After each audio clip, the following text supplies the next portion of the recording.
out of this group in one piece. And so RMC, as we examine this game just a little bit further, there's just so much to look forward to. But I think a lot of the history, as you said before, is really interesting to me in particular. Dignitas, Mirage, and Supernova have a bit of history, especially dating back to last split, where in the last matchup to qualify into Proving Grounds for that 16 spot, it was these two teams coming out, and Dignitas Mirage took it 3-1.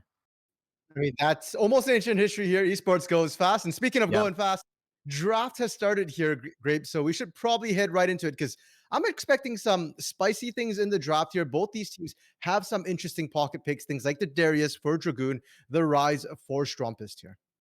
Yeah, we already, as you said, right off the bat, Viego, Akali, and Karma all taken off of the board.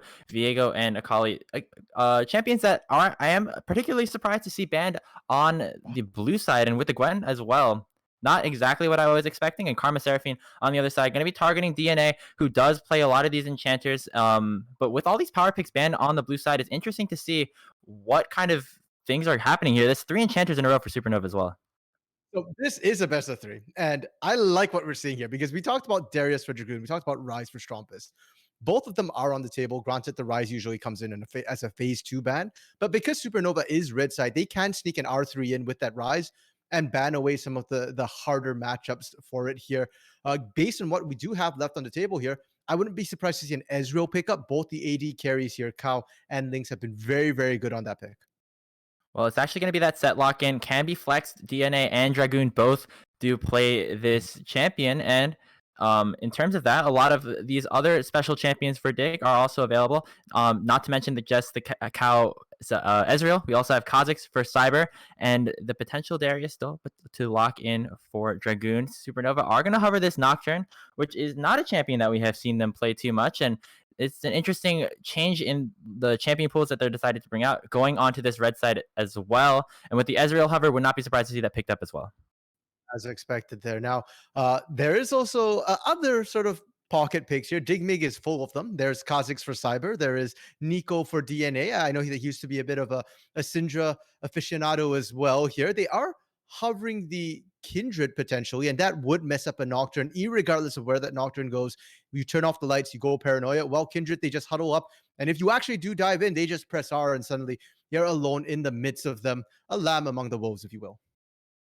That Kindred lock going towards Cyber, has played it a couple times so far in the open qualifiers that were just happening here for Dignitas Mirage, and it has been so far a lot of the top side focus here for Dig, and that's kind of the playstyle that they like to go for. Dragoon being one of these strong side top laners who likes to pick up a lot of income, and now that we get this Kalista here for Cow, it allows them to be strong in the lanes as well. Love this combo here, Grapes. The Kindred Callista combo. You turn on that Lamb's Respite there, and then you just start stacking the spears. As soon as it wears off, you rend, and then targets get absolutely melted. Supernova, however, not even going to give them that opportunity. We're not even going to sit among you. Ezreal Yuumi, this annoying, deadly combo. And who better than Papa Chow, also known as Prosperous Cat, to pick up that kitty? Cat going over to the cat here. And Ezreal Yuumi, obviously one of the strongest bot lane combos that we see in the game right now. And Chow has been playing a lot more of these enchanters in the recent games as we are headed into the second phase of bans. Still a lot of focus towards the supportive champions for Supernova. The Thresh going to get taken away from Light Pulse, one of his most played champions. And now it's just really interesting to see what the rest of this draft unfolds because there's still a lot of flex potential for both of these teams with that set Nocturne. With that Yuumi as well, I would be a little surprised not to see the Hecarim ban come out from Digmig. Maddie's champion pool has been slightly unorthodox. We've not seen the likes of the Rumble, of the Diana, even the Xin Zhao quite as much here, but we have seen Hecarim. And Hecarim Yuumi is a combination that is, to me at least, more annoying than an Ezreal Yuumi here. And yeah, sure, Ezreal Yuumi strong, but if you give Yuumi multiple targets she can hop back and forth onto, it's going to be so busted here. They're hovering it. I hope they're not teasing me because if they let that through, that's going to be big.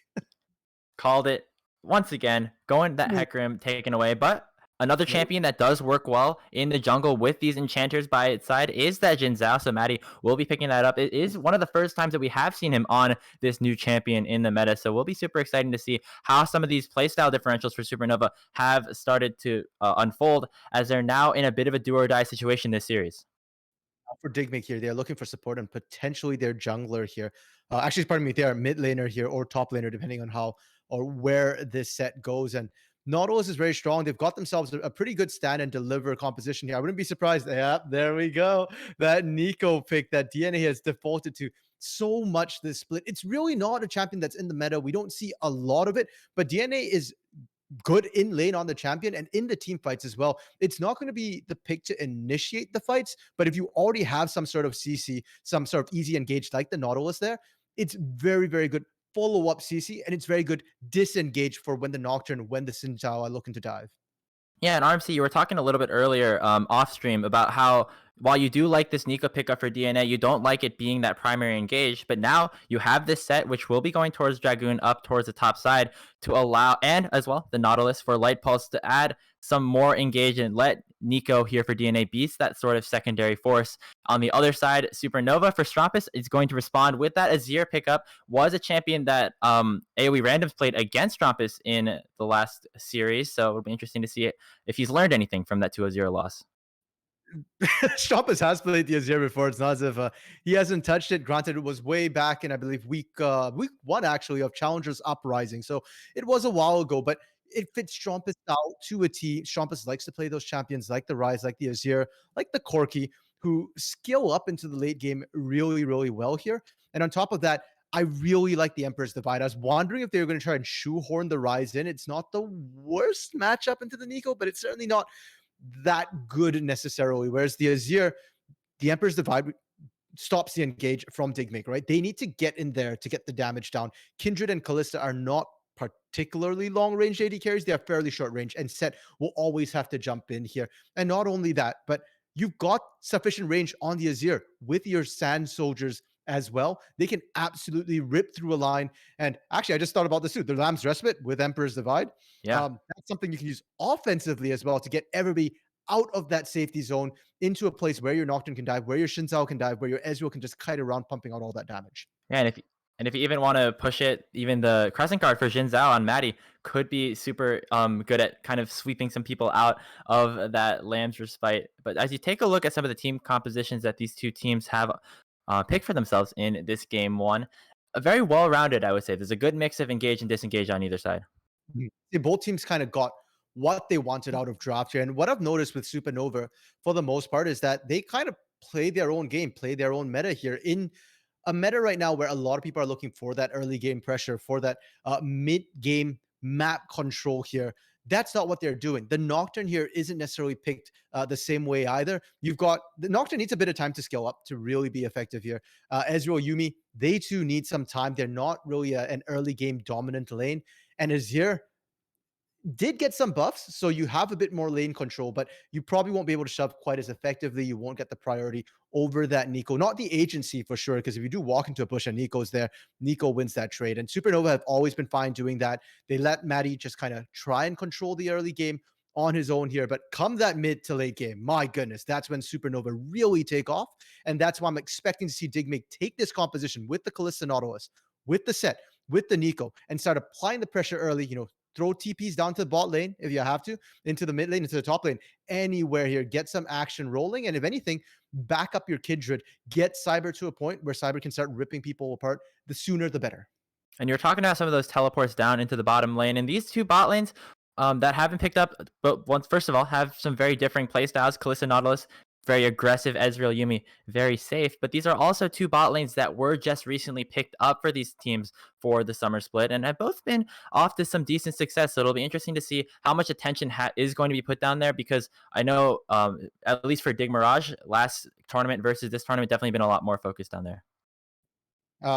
Yeah, for Dig Mirage, they've got carry potential in every single lane, so they can really sort of just pop off anywhere. And Cyber, well, pick your poison where you want to go. All the lanes have pretty good gank assists as well into their individual matchups. But the circumstances regarding the lane changes are also kind of different. For Digmig here, their previous bot lane of Claritz and Good Boy didn't look too good in the Challenger Uprising here. So, they swapped it up. And for the most part, Cow and Light Pulse have been great for them. Light Pulse, and a huge engager for the team. And Cow doesn't need too many ganks, too many resources, doesn't lose lane too poorly when they don't get that sort of resource here. For Supernova, their bot lane change up, most notably Array, moving over to join the side of Resolve here. And Lynx coming in has been absolutely massive for this team as well. Lynx just filling that spot right away has been a huge carry, especially on this Ezreal pick. And with Ezreal Yumi, you really don't need gank. So to a certain extent, I don't think we're going to see too much action from Supernova down there. And it's more responding to the ganks coming through from Digmake if they do decide to get Cyber some kills early, if Dragoon and DNA start to teleport into the bot lane a little bit more, that's when we see that. If not, I think, Supernova will be more than happy to have that 2v2 isolated bot lane. It looks like these teams are ready to load. We are having a bit of a spectator delay, but Game 1 Champion Select will be happening in just a couple of minutes. We're going to take a short break, but Game 1 between Dignitas Mirage and Supernova will be on your way in just a bit.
Welcome everybody to Summoner's Rift. We got Dignitas Mirage on your blue side, Supernova on your red side. We're here for Game 1 of the Risen Champions League group stage.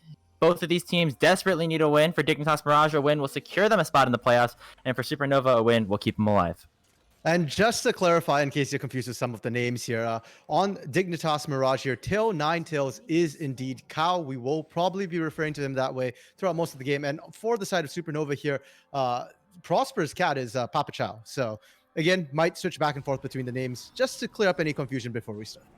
Yeah, and we'll try to keep you guys updated on that. Obviously, us not being on Tournament Realm means some of the summoner names for some of these players are a little bit different than what they typically go by. But as we take a look, it seems like a pretty standard 5-point for both of these teams to open up. Obviously, we see 2 sets on the map, which is not typically what you would see in a game of League of Legends, but DNA with that Nico, we're going to start with the W to get some extra scouting on the vision of the jungle of Supernova. And that scout really didn't tell them much. The fact that Strumpus was there to intercept really solid. And if they are trying to track where Maddie is starting here, they'll kind of have to go by how the lanes react. DNA actually stepping up. Do they want to trade this early? You started W as the Nico. You don't have the damage to trade. Yep, looks like it's just going to be chasing Strumpus out of lane. Not going to mean all too much, but with some of that pressure being put towards that top side for DNA, it's going to allow for the Dignitas Mirage bot lane to allow Cyber to get a steal onto the blue buff to start things off. And now they might be looking for an aggressive play. Going to land the dredge line up to Lynx. Ignite popped very early on, and Lynx is ticking dangerously low because he's on the right side of the map. Cow picks up first blood, and Chow, as the Yumi, won't be able to do much to return. Yeah, really heads up play from Digmig there. And I'm guessing like Supernova just didn't expect it to be coming. Topside, we're seeing trades, but they should be fine. Both are kind of low. And right now, Digmig have opted into a vertical jungle. So Dragoon should be aware. Maddie, there's a very good chance he just goes up there, ganks that top lane again. And for this bot side, Lynx sees this here. Yeah, this is not safe for him. Yeah, and I feel like at this point, Maddie definitely knows what is going on, but Chow stepping way too close. Why even bother to do that? Cow's going to get his second kill of the game, and things are starting off really well for Dignitas Mirage. What? Papa Chow has played Yuumi before and has played it well. And any good Yuumi knows basically what you just kind of do is you go into the game, you attach yourself to somebody else, and you turn on a movie, watch a movie instead. You didn't have somebody to attach to. CP Link's there. You're not supposed to farm. And now Maddie is going to go a little bit aggressive onto DNA. Cyber's here as well, surprisingly, actually only sitting at level 2 with 2 camps completed. And now Maddie's going to go back in with the Audacious Charge. Charging in is Strumpus as well. And Supernova will answer right back. The Wind Becomes Lightning will barely hit onto DNA. Wasn't sure just about that hitbox. And meanwhile, on the top side, another solo kill going over to Cozy. And just like that, the gold and the kill lead are back in the favor of Supernova. Why am I even here, Graves? This is gonna be a mad slaughterhouse. It ain't done yet. Ninetales count. You're done. You're done. Looks like on a bit of an overstay. Lynx is going to pick up that kill rather easily. Does have to burn both of the summoners, but hey, so does Cal. And now it's 4-2 for Supernova. And all of a sudden, despite them dying in that 2v2 so early on, despite them losing that early invade, they're now up 1,000 gold. Yep. The good news, at least for Digmig, is that the vertical jungle didn't really come through. Maddie got pulled into the mid lane quite early there. So Cyber actually wasn't split, does get to 3 buff here. And for a Kindred, that's pretty important because the Kindred does want to be able to pick up all the farm and get to a point where you can pick up the marks here. So despite the 1k gold lead for Supernova, it's not the end of the world for Digmig. And Supernova as a team generally also play a little bit slower. They're not ones to necessarily push the pace too much here, especially with an Azir. With an Ezreal, there's some time for Digmig to stabilize things and bounce back here. And if you're talking about scaling for Supernova, 2 kills on Strumpus this early on is super crucial. We're talking about Azir, a champion that was nerfed a bit in the early game, but now is still that late game powerhouse that we know and love. And so having him accelerated like this, sure, he's down a couple of waves, but he's going to be able to scale up really well and do a lot more damage once we get towards these mid games instead of the late game. You see that in the item discrepancy already here. The fact that DNA went the corrupting potions, whereas Strumpus, has that Amp Tome as well as the Duran's Ring kind of advantage over DNA here. I actually want to see Supernova go for this early dragon here. Maddie is still stronger than Cyber. And depending on how your bot lane goes, if you're set up there first at the dragon, the poke from CP Lynx and Papa Chow is going to be a little bit better than, the Nautilus and the Kalista trying to have to walk into that dangerous position. Nice trade going there from Cozy as well, Oh. but there might be happening here in the bottom side. Light Pulse is going to start off with the auto, which is incredibly smart. Make sure Lynx dies pretty much instantly. Is going to get trade once in return, but a double kill going over to the Nautilus, and Dragoon will answer back with a solo kill of his own in the top side as well. So synced. I feel like when the first bunch of action happened, Supernova got kills across the board. Now Digmig's getting kills, top and bottom. This bot lane, this Ezreal Yuumi, they're very, very squishy, and they have to be aware of that. Exhaust actually went down onto Light Pulse as well. I can't imagine that was the target they meant to go for, because the damage isn't necessarily coming out of the Nautilus there. You kind of need it on the Kindred, on the Kalista. Either way, though, that's a dive that can repeat, especially once Cyber hits 6, and they need to start warding the entrances to their jungle or that bush behind them there, because if they get caught one more time like that, it's not good. Cow, pardon me, 2-1-2. Light Pulse, 2-1-2. These advantages for this bot lane that is already a stronger bot lane in the beginning of the game can mean that Digmig takes over the entire mid game. Yeah, exactly. The Ezreal Yuumi scaling is definitely still there, but if you're already down so much in the early game, it's not going to matter too much if the game ends at 20 minutes. You're not going to be able to have that time to scale. So the bot lane of Supernova will have to be a bit careful, but maybe not careful enough. Here comes the dredge line in from Light Pulse, and another aggressive dash forward from Cal. Arcane shift out from Lynx will secure his safety, but still pretty aggressive here in the bottom lane for both of these teams.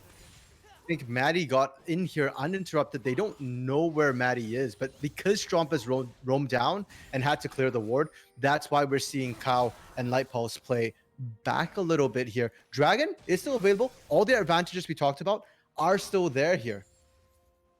Yeah, and it looks like that Dragon will be secured rather easily, but it will come at the cost of that red buff. Cyber has now taken 2 out of the 4 available buffs from Maddie in the first 7 minutes of this game. Dragon will go down though, and getting that soul acceleration for Supernova is obviously pretty important. Supernova has done a great job though of denying the marks away from Cyber. Cyber has not picked up a single mark yet for this Kindred, and buffs are nice, but marks are forever. So I think they do need to start focusing a little bit on trying to get Cyber ahead if they do want Cyber to have impact here in the mid game. Yeah, and that's an interesting point that you bring up as well, because Cyber, playing Kindred in competitive or in these sort of team coordination matches is obviously very different than playing it in solo queue. I have a friend that plays Kindred, and he says whenever we play Clash or something, he loves playing Kindred because the whole team will just gather around the marks, and he'll have like 10 marks by 20 minutes. But that hasn't really been happening here, and he's been more focusing on this counter jungling, which sure is getting himself a little bit ahead, but not as much as he might have so desired. But Maddie has snuck into the bottom side for a potential gank. Doesn't look like Cal knows just yet, and this could be a bit dangerous. Lynx is going in. Fate's Call already popped by Cal, but it's not going to matter too much. A Crescent Guard in from Maddie will secure the kill onto Cal, and now Light Pulse is stuck in a 1v3. Going to be running in the wrong direction towards the tower, so Maddie's just going to take a bit of a reset and let Lynx finish it himself. Oh no! No! Lynx, no! Oh, it's ruined. He gets out alive, and since Maddie goes for the back, he's not going to be able to pick up the kill. Light Pulse with the Titan step just in time will save his life. That's that was hilarious. That's the moment where you're kind of like, oh, we got this.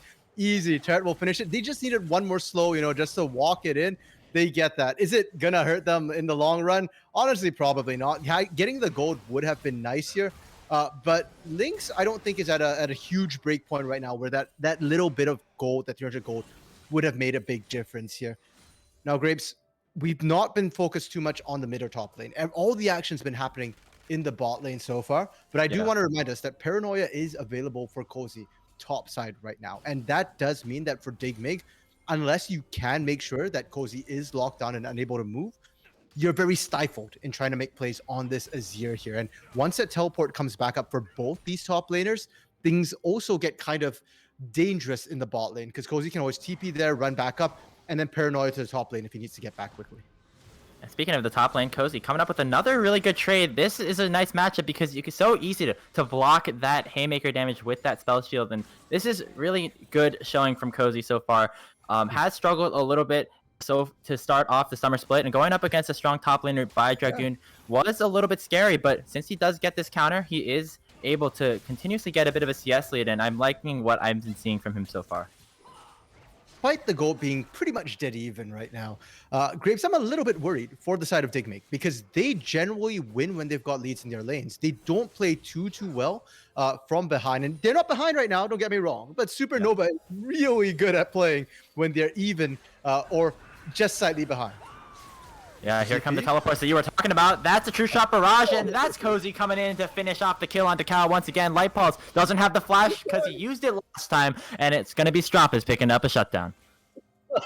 Yeah, I was just thinking, is Light Pulse going to get out? I mean, you got Hex Slash, but no way you get out there here. Bot lane turret, going to take a pounding. Maddie is in the area. That's going to be a whole bunch of plates taken out. And Cyber marking Maddie, I'm not sure that's the right mark for you to go for. The Xin Zhao can 1v1 duel.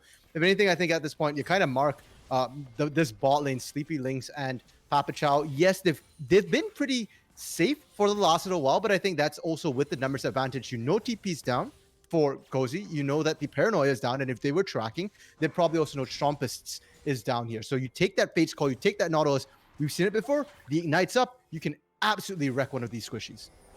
Yeah, and despite a near disaster happening from the bottom lane of Supernova to start the game off, they've been able to come back rather nicely. I mean, Maddie has had a big impact, as Cozy did with that teleport of his own. But now this weak side bot lane for Supernova that they drafted for themselves is starting to scale. That Divine Sunder coming in for Lynx, and the Shirelli coming in for Chow as well. So it'll be interesting to see how much more attention Cyber and the rest of Dignitas Mirage do manage to take towards that bottom lane. They will use that Rift Herald to pick up the first turret.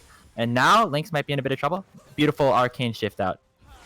The panic button on the Ezreal here, and I think this is kind of it in terms of what they can find in this bot lane. They dropped the Herald, they got the turret. They're actually going to get one more charge off. I am frightened that was the case. That is an inner turret taking a beating, but it'll be okay. After this, it's going to be hard to push in because it's a longer lane, which does favor the Ezreal, where you can get that mobility, you can sort of kite away. And for Cow, for Light Pulse, this is where I want to start seeing them roaming here. Look for Strampus. Oh, Light Pulse is going to use that Fate's Call to get in onto Lynx. Ignite's already ticking, but the final chapter from Chow will make sure that neither a bot lane member of Dignitas Mirage will be able to go super aggressive, but the exhaust has been popped, and Strampus is here as well. Depth Charge is going to be used onto the Azir, but Chow picks up the first kill with the Ignite. Dragon goes over from Cyber, but not going to matter too much if you lose 2 more kills of your own. Strampus hitting him in with the Sand Soldiers. One last Q will do it. 4-0 and 1 on the Azir. This is why, Grapes, I was saying that long lane, you're done there. You took the outer turret. Just walk away. I thought they were just running interference to buy Cyber time to get that dragon. They overstayed, and you cannot afford to do that. There is no vision in the jungle right now that will spot people coming out of Supernova's base. Hopefully, that's the last mistake we see in this bot lane. Like I said, it's time for them to rotate out. It's time for them to find leads elsewhere. And hey, it's time for you to go and help Dragoon top, because Dragoon is suffering right now. And if you put Cow, if you put Light Pulse up there, Cozy doesn't get that free lane anymore. Yeah, and I really thought that these teams were just going to take a sort of handshake, if you will. Use that Herald in bot lane for Dignitas Mirage, get that free dragon while Maddie gets some camps in the top side, but didn't actually end up turning into that, and ended up being a little bit worse for Dig. Light Pulse and Cow, now with the tower gone in the bottom side, are going to move up towards the top lane and allow Dragoon to play on this longer lane, so to speak, down bot. Yeah, the longer lane is safer if you can kind of hold it. Paranoia come down. Oh, this Nocturne Yuumi is definitely scary. The true shot Mirage to boot as Cal goes down for the 5th time this game. Light Pulse does have the flash to get out safely, but a nice play coming out from Cozy. And RMC, we were talking about how the Hecarim Yuumi could be a pretty dangerous combo, and this Nocturne is doing just the same. Yeah, not a combo I see too often here, but definitely it works, man. Like, you're not getting the 5-man engage, but single targets absolutely getting nuked. Cyber, you don't want to be here either. You have to be careful. And you know, all I can think of right now is that in the background for Light Pulse, the thematic music, the entrance music should just be "I will survive" right now. Well, someone who didn't survive was DNA on that play. Strampus swooping in with the Emperor's Divide. Maddie picking up that kill, and things are going so right for Supernova to start this one off. Strampus has to be a bit careful though, because Cyber is here, does have the flash if he does want to go super aggressive. Doesn't look like the Dance of Arrows will be enough to get him into range, but as we take a step back for just a second, it's about a 3,500 gold lead for Supernova. A much better start than they had in any of their games against randoms yesterday. They're really solid here. They can actually win this fight. Yeah, maybe. So, looks like the Rift Herald will get picked up by Lynx is in the middle of the enemy team. He will go down, but not before taking down Light Pulse in return. Lancer Sprite has been popped, and now it's a 4v2 as Chow will be the sacrificial cat, but it doesn't matter because Dragoon goes down to Maddie on the other side. It's a 3-for-1, but they do get the Rift Herald. Yeah, and that was both TPs burned. That was why I was the last words I managed to scream before they initiated was they can win this year, and they had to win it there. Unfortunately, though, Supernova did pick up the Eye of the Herald. It is on Maddie. They did manage to get that before they started dropping, and bot side as well. Cozy did take a turret. So despite the kills not going in their favor there, despite giving up some of the bounties that they had, I believe there's a 150 gold bounty on 3 members there of Supernova, which got mostly reset. They're still in good position. They can still reset the fights. And if everybody's there, most importantly, if Strumpus is there, that fight becomes that much harder. The Emperor's Divide is absolutely key. And I want to see Supernova make sure they set up a little bit better for the Dragon in 1 minute and 40 seconds here. Yeah, and that's exactly what we were talking about in the draft. Strumpus has to be at these fights because he can push the rest of Digmig out of that Lamb's Respite. And so now with the Dragon spawning, having these key cooldowns available will be crucial. I'm not expecting to see too much engagement from either of these teams before that objective spawns. I want to agree, Grapes. The color in me completely agrees, but I just remember the first 5 minutes of this game where they just kept going at each other here.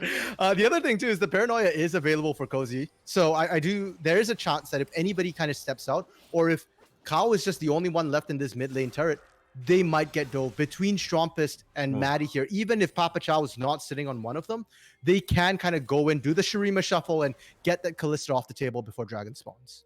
Well, that Dragon will be spawning in less than a minute. We do see DNA and Cozy both towards the top side. DNA does not have that teleport available, so has to be a bit wary of the timing. Wow. Chow and Cyber take so much damage from Strumpus. Only 1 item completed, but that Leandries is doing work. Yeah, and on top of that, DNA has not completed their Mythic here. So right now, they're on a huge power push. Herald pushing down as well here with the turret behind. Supernova are committing to this right now, and I love it. Cozy's just hovering on the side waiting. Yeah, and Cozy is forcing DNA to stay towards his top side for the entire time. And if any sort of contest happens for Dragon, Cozy will be there with the teleport. DNA won't. So this is a bit scary for Dignitas Mirage. They are getting pushed in on both top and mid lane. And it looks like this mid inner will start to fall very shortly. Literally nothing you can do there. The Cow got poked out, Light Pulse got poked out. You can't initiate because of the turret behind them as well. You just got to give it up. And you know what? At least they didn't lose anybody else. They are perfectly A-okay. And look at this rotation immediately here.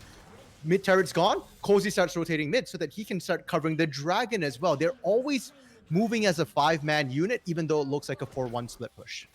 Yeah, and that's the power of having this Nocturne in one of your side lanes. Always is able to join one of the fights, whether it's with the Paranoia, whether it's with the Teleport, or whether it's with both. But now 3 members are going in onto Dragoon, and that's the Paranoia that we've been talking about. Final chapter is going to lock up. Dragoon will use the Haymaker to try to stay alive, but not going to be alive for very long. 5 members strong once again for Supernova in the bottom lane.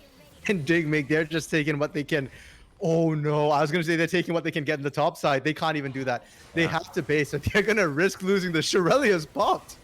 Maddie is going to get hooked up. Strumpus has so much damage available if a fight does decide to erupt. Still has the flash. Still has the Light Pulse getting choked out. Not even going to be able to engage, but now Cyber's going to dash forward. He has to pop that Lamb's Respite. Looks like the healing will go through for now. No ultimate use from Strumpus just yet. DNA going to Everfrost Lynx up for just a little bit longer. The tether is going to break from Cozy, and somehow, some way, Dignitas Mirage get out with their lives, but not without their bottom inhibitor turret. At least the inhibitor is standing, Grapes. I think that's the key thing right now. You don't have supers pushing down as Baron spawns. If that was the situation here, then Digmig, I think, kind of have to give up this Baron altogether. TPs are up for both of Supernova's solo laners. They've not had to do it. Cozy's been able to rely on that Paranoia, which will be coming up in roughly about 20-30 seconds as well. So both these teams, vision on Baron. That's going to be key. Digmig already has their setup, and Supernova will have to come in and manually sweep that up, set up their own ward line before they can even attempt it. Yep, the big purple worm spawning in less than 30 seconds, and so with the Dragons not spawning for another 3, will mean that both of these teams will try to send their focus towards this top side. Checking in at the marks for Kindred real quick, does have that requisite force, so it has as at least enough to kind of be some sort of impact in this game, but definitely not the start that you want from Cyber. No, and the problem is that the marks are in, but they're kind of late when we look at sort of the item breakpoints, the status of things here. And then the question becomes, how do you initiate? How do you get Cyber to the table here? Light Pulse's engage is not safe. We already saw that he gets absolutely chunked, and if he forces that, he's dead before the fight starts. Oh, Oh Link's trying to go no. aggressive. Hot Blossom will miss from DNA, gonna have to flash away, but here comes the paranoia. Say your goodbyes, because the nightmares are through, and it looks like Cow will be the next target. Cyber is running for the hills with Dragoon, but the audacious charge forward from Maddie will secure another. 20 minutes in, the Supernova are gonna win a fight, and look where they are, right around the top side. They're headed to Baron. Yep, it's up. There's literally no one to stop you here. Once again, Light Pulse, I will survive. Did get out alive there when the entire team was dropping dead. And you know what? I I appreciate what DNA was trying to do, because we're talking about how do you find a fight that's favorable to you? You don't. You don't find the 5v5 right now. You don't have the comp for it when you're this far behind. So you look for the picks instead. If that Pop Blossom hits, maybe things would have gone differently. But that's another multiverse that we did not go down, unfortunately. DNA dropping, and the fact that Digmake committed to the follow-up when they already knew that DNA was shafted, that's dead. And now with this Baron push here, with an open inhibitor in the bot lane as well, Supernova should be able to put the game in such a state that they can't lose it. And look at the pings all over the map, right towards that wolf camp for Maddie, making sure to try and suffocate Cyber as much as he can before they try to close out this game. As you said, RMC, we have that inhibitor available onto the bottom side, so it looks like at least some members could potentially look to go there. But for now, Supernova is keeping true to their motto of 5 strong and headed down mid. Paranoia is about to come off cooldown, and once it does, I expect to see Cozy look at flank, that point start to look. They're fine. They're okay. Maybe not. Everybody's there. Yeah, the bot lane for Digmig is on the wrong side of the map, but the arcane shift out from Lynx will make sure that they will get out safely. And look at this! The flank is not going to work if your base is being destroyed, RMC. The flag's not going to work when the Azir passive is up. They can't run through that turret, and I think they've kind of... That's going to cost them everything there. Mid just got kicked in. Bot's down. They can just group up and force this 5 top. Dragoon on the flank. Yeah, desperation for Dignitas Mirage. They're using both of the teleports on their solo laners, but that means that charge straight forward. Lance Respite will not save Cyber's life, and neither will Light Pulse. Dragoon has finally arrived, but it's way too late. And he's a showstopper only onto Cozy. Haymaker will buy not enough time. Strampus picks up his 6th kill of the fight, and it's a 2v5 at 24 minutes in. Wave pushing down into the middle lane. RMC, I think we all know what this means. We get ourselves game 2 here, Graves. That's what it means. And Supernova looking clean here. They don't care that they lost their AoE randoms. They don't care that Digmake beat AoE title roster here. That's a whole different thing. Supernova is here to play, and this performance right here was stunning. Absolutely. And this is so different than what we've seen from Supernova in that last series that they had against AoE randoms, and going up against a team that I personally thought could be pretty strong, especially considering their performance against AoE yesterday, and they just dismantled them. They had leads in all basically all of their lanes. Sure, in the bottom lane it was a little bit rough towards the beginning, but eventually as Lynx and Papa Chow started to scale, I mean, Cow started off 2-0 and at the end was what, like 2-7 or something. So things didn't really work out for them at the end, and because of that, Supernova take game 1.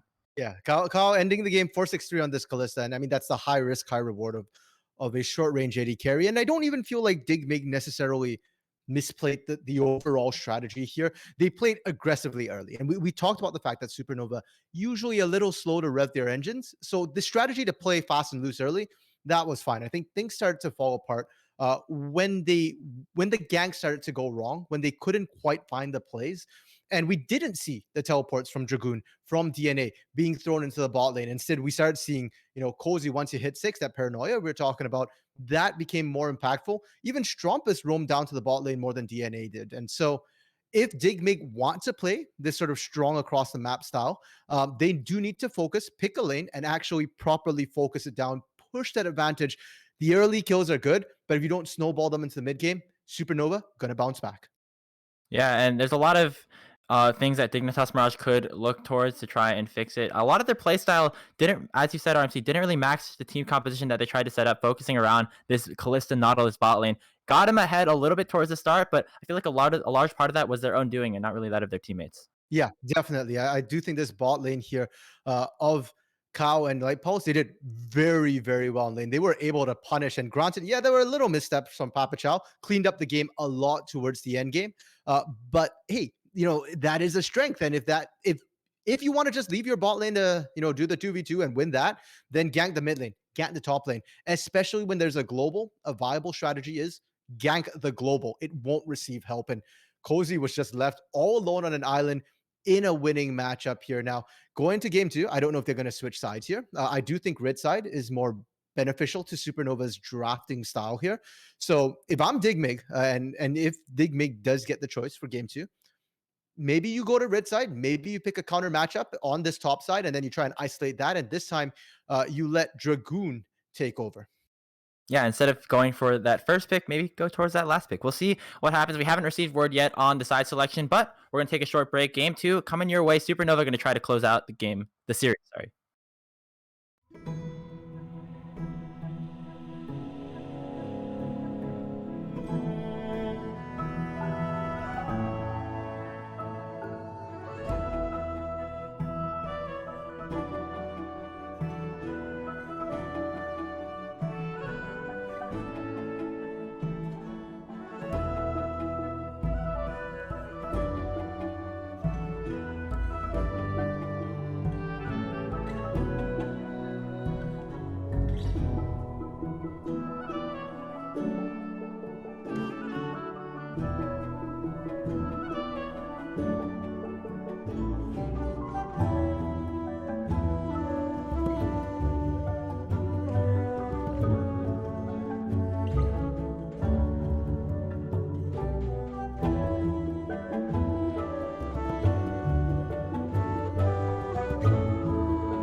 Welcome back, everybody, for Game 2 in the Risen Champions League between Dignitas Mirage and Supernova. Oop, we're back. Anyway, RMC, after that Game 1 win for Supernova, a little bit of differentiation in the draft might be in the works for Dignitas Mirage, and I know you have some thoughts about that. Yeah, more than thoughts, we had questions because we revisited the draft after game one here, Grapes, and Supernova had 5 support bans. The first 3, all Enchanter supports, and then they get the Yumi. Okay, that's kind of interesting. As for Digmig, you ban the Viego, you ban the Akali, you ban the Gwen. Why? You're blue side. You can always just pick one of them here. I'm not sure first pick set is really the right answer. And I'd honestly be very surprised if we see that again, with the pick like the Ezreal available and Kyle plays that really, really well as well. There's just no reason to leave it up.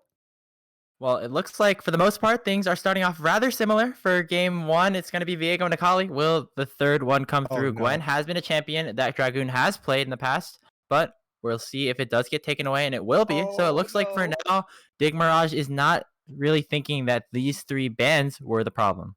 It's the salty run back. Okay, here we go. Here's the change coming up from Okay. Digmig, and they need it because don't forget, Digmig was the one who lost game one here, so they do need a change up. I like the Nocturne pickup. I just think Nocturne in general is just really strong. You can flex him 3 roles as well. That said, my head's telling me that's a good pickup. My heart's saying pick the Darius, pick the Darius, pick the Kha'Zix. Those are still on the table. Give the Nocturne to DNA. Yeah, and potentially that could happen, but Supernova are going to respond with that Jin Zhao that Maddie played so well in that Game 1, and there's still a lot of power picks for Supernova to be that are available. The Ezreal still on the table, and if you wanted to go for those enchanters for Chow, the Yumi is also up as well.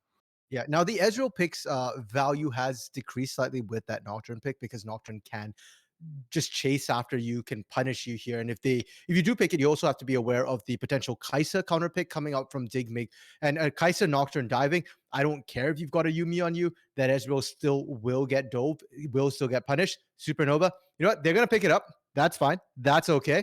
And my question now is, Digmig, are you gonna deny the Yumi by picking it? We saw the Yumi Nocturne combo last time. It did look pretty good.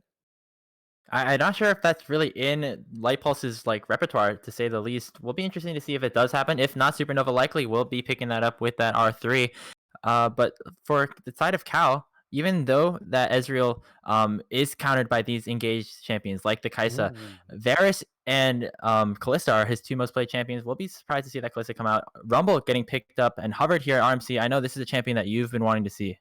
Yeah. So we talked about it before game one, the fact that Maddie doesn't really play the Rumble here. So you can leave it open. And if you're Dig Mig and be very, very comfortable picking it up. I was saying last game, I would have really liked to see that Rumble with that Nautilus here, even if you have to put it mid. Granted, it's not exactly DNA's style champion. So maybe that was a factor here. Well, they pick it up now with the Nautilus as well. Braum being paired by Supernova. I like it in terms of dealing with a Nocturne and a potential Kai'Sa, because Yumi won't save you from that. But it doesn't do much against the Rumble. You can't really peel off the Rumble. Unbreakable doesn't stop the damage coming through.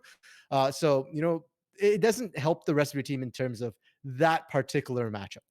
Yeah, some of those enchanters that Rumble technically is labeled as a counter against is these guys like the Karma and Seraphine, which are off the table because Supernova banned it themselves. And now, as we head into the second phase of the bans, more targeting towards the mid lane for Dig Mirage. Strampus won't be getting his hands on that Azir for the second game in a row. And if you're Supernova here, you've only seen Cal really play a couple of champions. I wouldn't be surprised if the Kalista and the Varus taken away here. Okay. Yeah. No, they've gone to Tristana for now here. The Varus is also counted kind of by the Braum, so I think that's why they're comfortable leaving it up because the Sure, yeah. Unbreakable stops the piercing arrows. And the Crescent Sweep as well from the Xin can also stop that. I think it's okay. And I'm more curious now to what Digmig do ban out here because Strumpist, we've not gotten to see too much of Strumpist champion pool for the most part. It's been Rise, Viego, Rise, and more Rise. And we got to see Mhm. the Azir today. That did get banned. And okay, they missed the last ban. We'll have to see. It's a Nar ban we're getting told right now. Nar ban for Cozy. And Lee Sin's still open for Cozy. That has been something that Supernova has just left Cozy to play repeatedly here.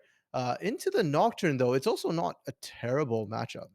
Yeah, I would definitely Ooh, not surprised to the see that set Lee Sin itself. picked up, but the set insta-lock, and that's the Kai'Sa that you were talking about, RMC, somebody Yeah. to answer into that Ezreal. Last pick is presumably preserved for Strampus, is potentially able to play a champion like this Lee Sin, but now that we do see some of these team compositions Yeah. erupted, that's the rise that we know and love coming out R5. There's no like it's not a terrible matchup here. The spell shield from a Nocturne mid can only block one of those spells, and then you just kind of shotgun machine gun your way through all of it here. It doesn't it's not a good matchup for Nocturne for the most part because you're melee, and Rise just enjoys eating melees in lane. So Trump is more than happy to pick this up. And I'm just got a question: if you were gonna leave that Rise up, and you were thinking about sending that Nocturne mid, why ban the Gnar? Yeah, it's strange to think about potentially. I mean, the Lee Sin coming through could have been an answer into one of the champions that Dig Mirage wanted to play, like this set. And there's still some flexibility on the side. Obviously, Rumble can go to the solo lanes. Probably going to see him go into the jungle. I was more talking about the Nocturne and Set being able to Mhm. flex between both mid and top. DNA and Dragoon are definitely capable of playing either of these champions, and so depending on the matchup, might be able to switch it up and even roll swap. Yeah, I mean, the set does so well into the Lee Sin. I just don't see why you wouldn't do that. But perhaps they're banking on the sustainability of set against Rise. Either way, I think that the lanes right now, if they do end up sending the set into the Lee Sin top, that's heavily Dig Mig favorite. And I think you leave that on an island like you did last game. Last game, unfortunately, your set got bullied out by the Nocturne. This time, your set gets to bully out there. And I think you focus on this bot side, especially post 6, because that Rumble Nautilus combo is so strong. I cannot emphasize that enough here. And this Shinzao, I'm not even thinking the Ezreal, because the Ezreal you can always just arcane shift off the red carpet and then you're safe. But Shinzao can't. Shinzao has to kind of sit there. You try and walk out. If the Nautilus is on you, you just burn and burn and burn. And then your Kai'Sa is dealing with the Ezreal in that 1v1. Braum can't really stop Killer Instinct either. Yeah, and the bot lane is obviously going to be the focus once again for these teams, just judging from the way that these teams have played before. And now we see some of these globals coming out, like the Nocturne here for Dignitas Mirage, even something pretty far range like the Rumble Equalizer coming through here into the bottom lane for Supernova. Going to try and double down on that aggressive play style that Digmig are trying to play here with this Kai'Sa Nautilus. And now for Digmig, because of their sort of winning side lanes that they have here, the map structure is going to be kind of weird because their jungler Cyber gets to go into the side lanes, push up all they want. The issue becomes the mid lane, where this Rise isn't necessarily going to solo kill the Nocturne repeatedly. The way the matchup kind of goes is more that Rise gets to push out whenever he wants. He gets to shove in DNA Nocturne all the way in, and Nocturne can't really respond to it. And then your jungler shows up and Rise just kind of stuns or slows your jungler if they don't flat up root them and just walks away. So this mid lane is going to be like a fishbone down Dig Mig's throat, and Supernova have to play through it because for this Shinzao right now, that's a good lane to gank. You get the gank assist, you can punish that. Bot lane's not going to feel as good. Ezreal Braum doesn't have as much damage. And then maybe you take that mid lane strength and you go topside with it, right? You get the advantage, especially with Realm Warp level 6. You get up there onto that set and you can absolutely punish here. And that's kind of what I'm expecting to see play out unless we get level 1 madness again. Yep, just taking a look at the client draft real quick. Are confirming what we're talking about here. Set headed towards Dragoon in the top lane, while DNA will pick up the Nocturne. And hey, if you can't play Nocturne into set, just pick it first and then pick the set after. Yeah, exactly right. Remove one of the lane counters there. I mean, the set was also picked up, after they knew that it was going to be a Lee Sin for sure. So Yeah, that's why I was like 90% sure they were gonna go with that particular it matchup. makes And a lot of sense. once again, just with the picks you've got, Nocturne, Kai'Sa, Rumble. These aren't necessarily late game pickups. Rumble does fall off quite a bit. Nocturne skills pretty decently. So I am expecting Digmig to try and make the early game action happen. Last game, the level 6 kind of got stifled by the Nocturne on Supernova side. This time you've got the Nocturne on your side, and it's in the mid lane, which I actually prefer a little bit more just because you can reach either side of the map. So hey, start throwing ganks down at links at level 6, especially once that Kai'Sa hits level 6, the Ezreal isn't going to be able to escape. Yeah, and these early game aggressive team composition that Dignitas Mirage are pulling out here really fit their kind of style and their kind of mentality coming into this game too. Sitting down 1-0 against Supernova, they're going to need to come out firing if they want to have a chance to take this series. Yeah, if not Supernova, they're just gonna scale, right? Like the rise, that Stromp is bread and butter at this point. I'm I almost want to call the Ezreal Lynx bread and butter because he's done so well on it. I don't think it's his Yeah. most played champion in PG so far, but it's up there. If it's not number one, it's number two. Yeah. And for Cozy, you know what? Yeah, we talked about how bad the lane matchup is for Cozy. But to be honest, Cozy hasn't been winning lane on the Lee Sin anyways. That I don't think that's why Supernova has been picking it. They've been picking it first rotation sometimes. Yeah, so we can trust that Cozy will have impact late game, that Dragon's Rage defensively or offensively, if you get into the back line, kick somebody further into your team, absolutely burst them. That utility's always going to be there. So once again, I feel like Supernova, they've got their comfort champions, the composition that they personally want. And yeah, it's up to Digmake to try and break that. Yeah, and they'll try to break that and try and break this win streak of 1 that Supernova have gone for in this series. It's all in Supernova's hands right now, though. If they manage to scale, they'll take the game. And not only that, they'll take that series and tie up the standings with themselves with Dignitas Mirage over at 1-1, making this group much easier for them. We're going to take a short break. Champion Select has been completed, and we're going to see you on Summoner's Rift for Game 2.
Welcome back, everybody. We're here for Game 2 between Dignitas Mirage and Supernova. I'm Grapes, joined here by RMC. Digmig on your blue side are looking to come back from a 1-0 deficit in this best of 3. I am so excited right now, Grapes, because if Digmig win this, we get ourselves a Game 3. If Supernova wins this, Group 3 just got real spicy here. And can it be? Are we going to see some level 1 action here? I think they got spotted. Oh, Maddie spotted him out, but is it too late? Flash. Nice flash coming out from Maddie to secure his safety. Light Pulse not going to hit that dredge line. Love the Astronautilus skin, by the way. It's very cute. Hey. Either way, not. It was looking like there could have been some exciting First Blood 5v5s level 1 to start us off, but I think for now we're just gonna take a deep breath, take a step back, and just kind of play a little bit more normal today. And it felt like Digme kind of read the play there on that bot side, right? They were stacked as 5 into the bot bush. That's not something you see very commonly there. And Supernova were, 4 stacked. So you can't fight that if you see everybody there. Cozy is not going to be with you. And there wasn't exactly a good teleport location either. So very heads up play. And that's how Digme has played the early game, last game as well. They were the ones to pop off early. It doesn't matter. That's our challenge. It never happened. We're just gonna ignore it. It's the extra challenge that Trumpus needed to win this lane here. But speaking of extra challenges, here comes Supernova. They remember the invade that happened in game 1, and it looks like they're gonna do one of their own here on the bottom side. Cyber does have the Flame Spitter instead of the normal Scrap Shield to start us off, and not really sure what's happening down in the bottom side, but top lane, nice trades going on as well. Headed back towards bot. They are going to stun up Light Pulse with the Winter's Bite, and Himati's going to dash forward as well. Very dangerous situation. The Blast Cone. Nice job. Going to keep him alive, but at what cost? Yeah, that is a lot of time wasted right now. You are going to lose a red buff. Cozy has to flash! You don't get a win! Oh. That's a Dragoon Smash we know and love. First blood for the Digme top laner to start off game 2. I love the name of that ability to face breaker when you grab somebody, because oftentimes that's what happens, right? You face break and it's just and the flash is not enough range here. We knew that Set was going to win this top lane, just didn't expect it quite this heavily. Heal burned by Lynx there. I don't know if that was entirely necessary, but it looks like Supernova did manage to get that red buff steal, and Matty, smart play here, goes from buff to make sure that he doesn't get in a situation of vertical jungling and making sure that he is able to secure the advantage that he so rightly earned. And right now things are looking pretty good for Mirage on the top side, but not so much everywhere else. Yeah, that's, I think, a very fair assessment of it here. You know what? Maddie got the 3 buff though, and for now Supernova, they're going to be happy with this. They are falling a little bit behind. Papa Chow? Light Pulse forward. Chow is dangerously low. Flash auto from Cow will secure first blood, but Lynx is going to get a return kill, and now it's ADC versus support. Light Pulse is the level 2 Nautilus, and it doesn't look like Lynx has a way to escape. The Dredge Line misses, and Strappers will come in with the Rune Prison to make sure that his AD carry does not go down. Last second Arcane Shift came back up, and you know, I was just about to say, Grapes, if Lynx goes down here because he used the heal early, that's a bad heal. But as it stands, he survives. He gets the 1 kill. Strumpus gets an early kill as well. DNA not going to be happy about that. And Lynx, you know what? He just used the heal early so that the cooldown comes back up sooner. And Maddie going from red to Krugs, you know, the typical start that you see out of many junglers, is going to be able to secure that Rift Scuttler as well. And without any focus towards any of the blue buff here for Maddie, still has so much jungle to take, and he's already up a camp. Yeah, and because Maddie did show on that ward, they're going to know blue is still up. They're forcing this. Oh yeah, already burned that spell shield. Wind becomes lightning. Will miss, but one more auto to secure that stun, and it will come in. Maddie's gonna dash in, and DNA goes down. But Cyber is here. A lot of the Supernova members are low. Maddie will get a knock-up, and not before falling down. But Light Pulse is here. Strop is gonna take down the Rumble with it for a double, and now Lynx is here to join Light Pulse in the middle lane. Teleport coming in as well from DNA, and this is gonna get messy really quick. Chow's gonna go down because Cow comes as well, and now DNA going to chase off the rest of the Supernova team. We have 9 kills in 4 minutes. What is going on? It's a repeat of game 1, Grapes. It's the exact same thing where I get to go home for the first 10 minutes and you just carry the show, because this is just madness here, back and forth scrapping. And last game, it went in favor of Supernova, right? Because we have to remember that when you keep getting kills, when you're trading kills, depending on where they go, you're accelerating the pace of the game. And Supernova is the team that wants to go to the late game. Stromp is now with double buffs. I don't remember if he got it last game, but we're already saying that Nocturne doesn't win this lane. Nocturne's going to hate this lane. There's mana regen, there's health regen, there's going to be dead Nocturnes.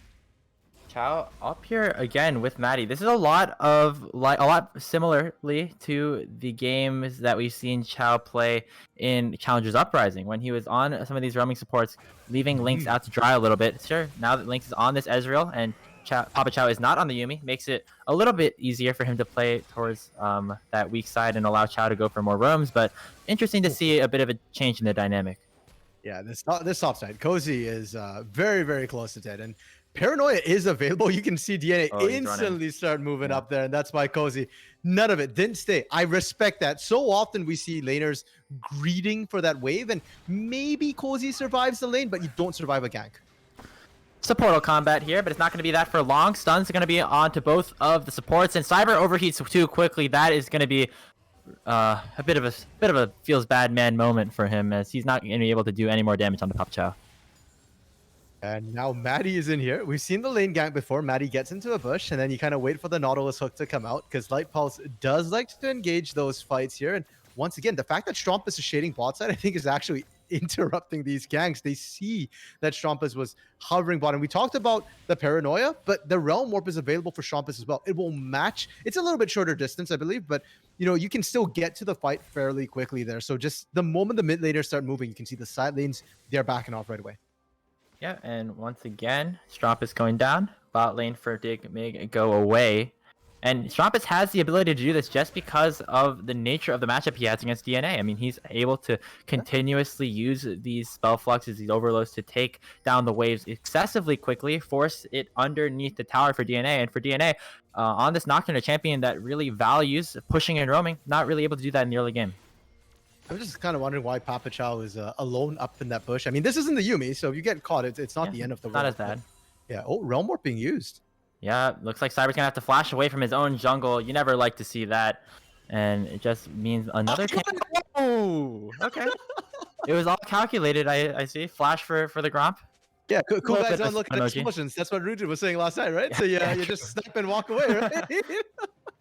I feel like it was a bit of a different situation. I think that one Josie was winning, and Cyber not really winning in that one. But either way, yeah, I mean it's been a tough couple of minutes to open up this game for Cyber, but the rest of his team is trying to hold that weight for now. The gold lead is only at about 500, largely thanks to a lot of the kills going over to players on both the top and the bottom side. And still no dragons being taken yet, but Light Pulse has joined DNA, going to try and allow him to push up, get a reset before any sort of major fight. And for Dig Mig here, their gold's sitting on the top side. It's on Dragoon right now. He's really what's keeping them in the game.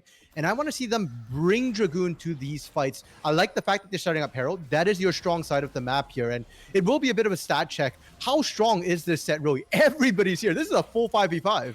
Yeah, bot lanes have arrived. Flash Winter's Bite will miss, but now here comes the Paranoia. DNA is going to dash into the backline with Dragoon, a 3-man Facebreaker, 3-man Maker, and that means Dig Mig will start to win the fight. 3 go down already. A triple kill for Dragoon. And now Cow and the set are going to chase out the rest of Supernova, and all of a sudden Dig Mig are back in the lead. That wasn't a stat check, Crepes. That was a reality check. Dragoon showed up, and I did not think that Haymaker was going to do that much damage, but he caught almost everyone in the maximal damage portion on it, and that just the true damage portion of it. And now 4-0, Cozy. I'm sorry, you don't get to play the game. You already lost 2 plates now. You walk up there, Dragoon will kill you and get plates. And unless Maddie and Strompus are willing to babysit this top lane, first turret probably going to go to Dig Mig even if without the Herald. Yeah, and the side lane and the top side superiority for Dignitas Mirage is starting to show just a little bit. Dragoon didn't get that sort of lead that he wanted to in game 1, in the lead that we all expected, I would say, in that top side, and that was a large reason that Supernova were able to take game 1 so quickly. But now, sitting at this 4-kill set, already has that Stridebreaker Boots combo completed in under 10 minutes. Gonna be a scary boy. Yeah, that's a wrap. And I like what they're doing already, right? They send Kao up to that top lane because Kao was struggling a little bit in that 2v2. You get them out of the bad lane, and you send Dragoon into the mid lane. Okay. You're not even trying to match, mobility anymore. You're just putting strength against strength, the two most fed members of the team against each other. Yeah, and we were talking a little bit that we were kind of questioning where some of these lane assignments would go. Don't think we expected this, but either way, it's gonna work out well enough, I think, for Dignitas Mirage. Dragon still hasn't been taken 10 minutes in, but now both teleports are available for both solo laners on both teams, which means that some sort of plays could potentially happen. Looking towards that top side, we do see Cyber looking to place that Rift Herald and take down that top lane turret. Gonna funnel some more gold into the arms of Cow. Yeah, and once again, Cozy, unfortunately, forced out of the lane, but good back. You know that drops. You know there's enough kill potential. We get locked down. If Light Pulse hits 6, you're pretty much done for there. This time, won't get your inner turret knocked, and I like that. While that's happening, Maddie is taking Dragon on this bot side, solo, unassisted. So they answer back turret for Dragon. Yeah, not the worst trade if you're Supernova, especially considering the state that the top lane matchup is in. And now it's Dragon for a bit of a gold lead. Dragoon's going to come in with that Stride Breaker. DNA coming in as well. All three ultimates are going to be used to take it down. The Rise mid lane carry for Supernova is down. Yeah, one more second. And originally, I was a little concerned about that particular matchup. The set into Rise, we talked about it. It's not good for the set either. Rise chews through those melees. But the fact that it enables DNA to now join in that fight, to just paranoia in, that's really good. We talked about the fact that you don't want your global in a really abusive lane, because then your global can't move. If your global is dying, no one can back up your global. So I think that's why they've changed it up. And as soon as that kill goes down, they're trying to funnel gold into Dragoon. Dragoon goes top side, catches that wave, and I wouldn't be surprised to see him, roam back down into the mid lane again. Let DNA go farm up, maybe go into the jungle even, because lane Nocturne still takes jungle camps really quickly. Yeah, and the mainstays of this Dignitas Mirage team that we saw in Proving Grounds last split are the ones that are getting their team the lead here in this game too, in a must-win game to win this series. And this is a lot of what we've been seeing from this Dignitas Mirage team, especially during Challengers Uprising. While they did have a different bot lane, it was still the solo laners that took the priority. Yeah, Dragoon gets the lion's share of resources here. DNA usually actually winning the lane, so I think this is a bit of a rough spot here, but has done really well to adapt, to adjust to it. Dragoon pushed up very far in the top side, and I would actually like to see a little bit of gank assist, because if he can take the outer turret here without any assistance whatsoever, he can take the inner turret. And right now, most of Supernova is showing up in terms of vision here, and yeah, if they know where they are, that unlocks Dragoon to be more aggressive in that 1v1. Yeah, and 1v1s for Dragoon will be rather easy. I think he's probably able to just one-shot anybody that he runs into at this point. But now looking towards that bottom lane matchup as we hover towards them, farming waves in the mid lane. In the last matchup in game 1, Cow and Light Pulse did manage to get some sort of advantage early on. Now, it's been all Lynx and Papa Chow. Big CS lead, big kill lead going over to Lynx as well. Already has a Divine Sunder working towards that Manamune. Things are going well for him, but now the teleports are coming in from Cozy, and it looks like Dragoon was going for a flank, and now Cozy might be a bit punished. Equalizer is going to try and burn him down, but Cyber is not fast enough to take down the Lee Sin just yet. He's going to go back in and get taken down. 5 strong for Dig in the bottom lane, but the rest of Supernova are here. Dredgeline will miss, but it means that Light Pulse will get taken down instantly. Here comes the Paranoia going in on to Strumpus. Going to be a little bit careful here. And now Dragoon's going to hit a massive haymaker. Chow goes down. So does Dragoon, though. And all of a sudden, Supernova are going to win this fight. The World Warp not even going to be taken, as that's going to be Cal going down first, maybe. Killer Instinct in. Going to trade both sides of the heal. But there comes Maddie to secure it. Cyber goes forward. And it's a 4 for 2 for Supernova. Did only 4 for 2? Okay, yeah. I was like, that feels really low. Like, die. Oh my god. Okay. I am... That was insane. Like that series of events there. I do want to highlight a couple of things. First was how that fight started out. You could see the TPs on the opposite side, and really well played from Cozy and Strumpus to disengage that way there. They pulled out all of Dig Mig, and then the backline was suddenly exposed to the rest of Supernova coming into the backline. I just got a question, that showstopper coming through from Dragoon so late in that fight. I think if it had come through sooner, we get that huge suplex bomb that we saw the last time. The combination of showstopper and haymaker would have been enough to take people down. But at the end of the day there, again, it's still just stat checks. What we do learn from that is that Cal right now on this Kai'Sa is down a lot of gold, but still very effective in these fights. Almost killed Lynx, did shred through most of that line from Supernova there. So And for Supernova, we learned that if you can stop Dragoon, you stop the bulk of the damage pretty much there. So both the teams now, they kind of know what they need to do. Well, Strumpus and Papa Chow looking to go in onto DNA. Nice usage of the chains to try and fear away Papa Chow. Gonna flash for the Winter's Bite, but doesn't look like he had any opportunity to get any sort of stun. So bit of a questionable play, but do try to take DNA out of that side lane. Okay, Dragon coming up at 30 seconds here. You can see that Supernova is setting up, but Cozy getting beaten up again. Oh yeah, has to use that kick. Gonna be so crucial in any sort of dragon fight. Maddie is trying to go in. 1v3 equalizer is gonna already be popped, and Maddie goes down before the fight even begins. Teleport in from DNA will barely save his life as Strampus was hitting away at him.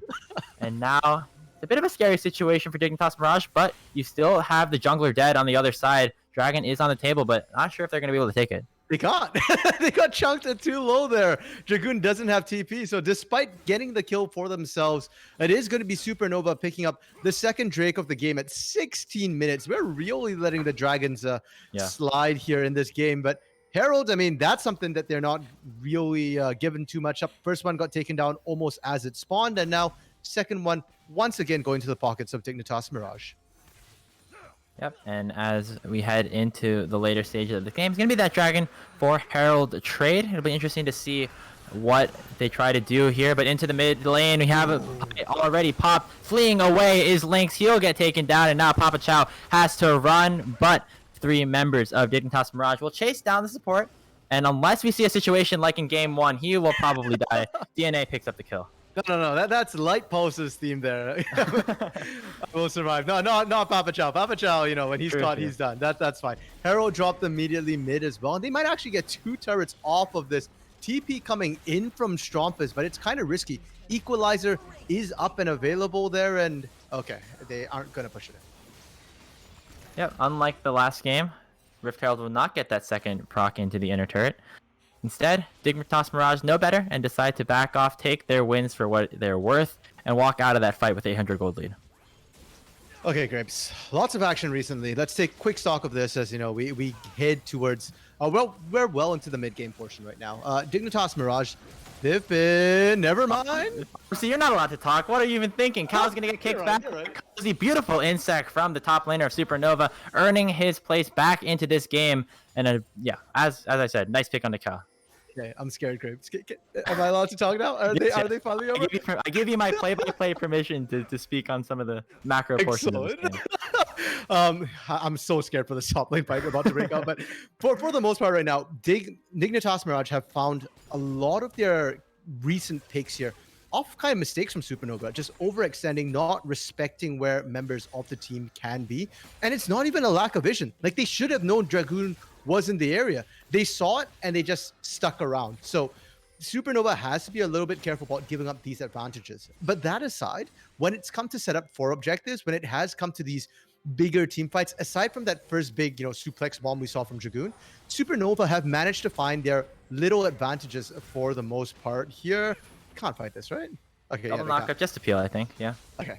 That is a big out down though, and that does mean that Dignitas Mirage on the back foot. So Supernova, they just need to play this nice and slow, methodical.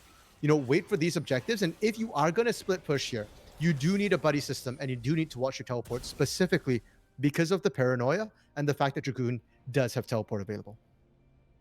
Talking about slowing things down, it looks like Strampus knows who his strongest threats are, picking up that Frozen Heart in that second item slot, going to try and slow down some of the attack speeds of the carries of Dignitas Mirage. And I really like that itemization. I feel like he has enough damage at this point, is going to be working towards that Archangel Staff at some point as well. And so making sure that he doesn't die is more important than making sure he one-shots people.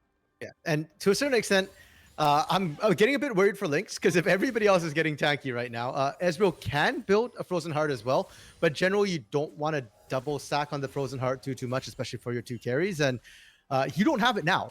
So we talked about the fact, you know, you've got the Paranoia Killer Instinct combo coming through.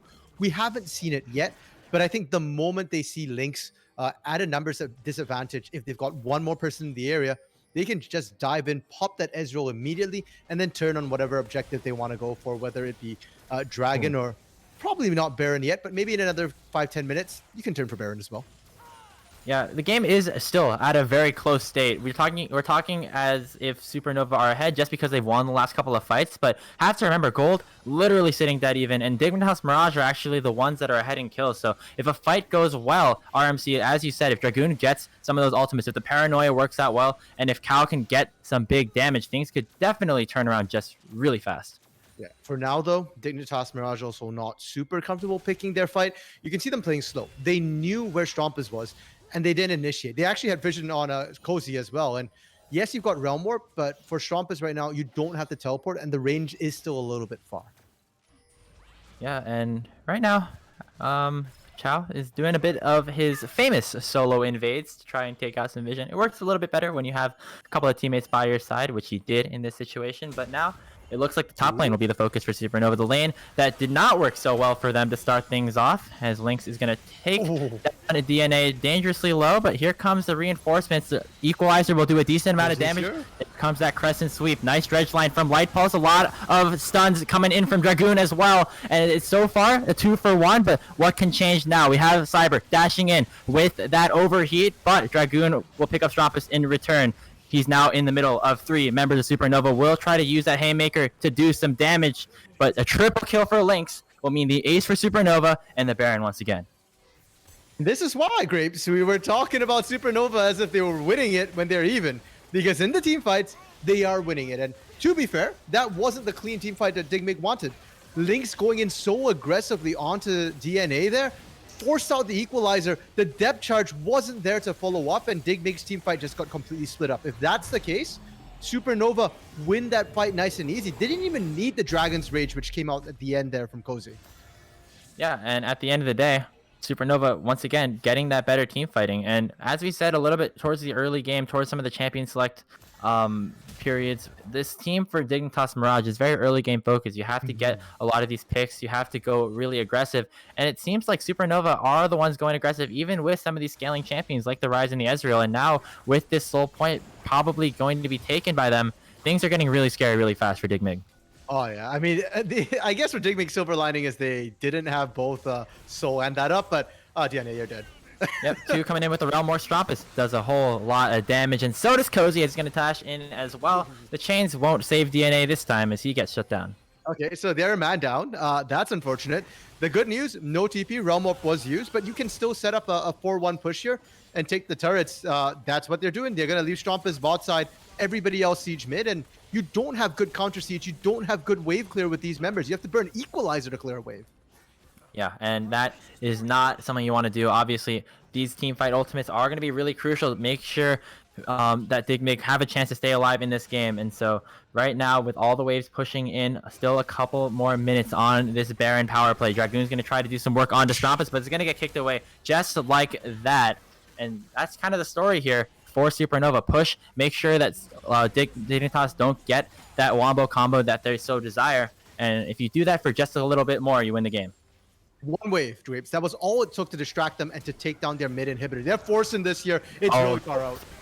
Lynx is being targeted here pretty heavily. Will get taken down, and now the question is, what can the rest of Supernova do? Dragoon is doing a whole lot of damage. Gonna use that Haymaker to take down Papa Chow, but the rest of Supernova are untouched. Maddie is huge. Strumpus is huge, and Cozy will stay alive in addition. An ace again for Supernova. They're marching straight down middle lane in the same amount of time it took to win game 1, and they will sweep Dignitas Mirage into 2-0. Yeah, nice, easy, clean win from Supernova there. And the combo at the end there, that was what I've been calling from Digmig all game, right? We saw the paranoia, clear instinct. They found Lynx. Great, good. You took out the pea shooter that was annoying you guys with all the poke. You forgot the shotgun that was Strumpus, which showed up in that fight. And you could see, you're bunched up. Rise is more than happy. If you're all clustered, one shot takes all of you out right away. And when are people going to learn? You can't keep giving Strumpus Rise without a hard counter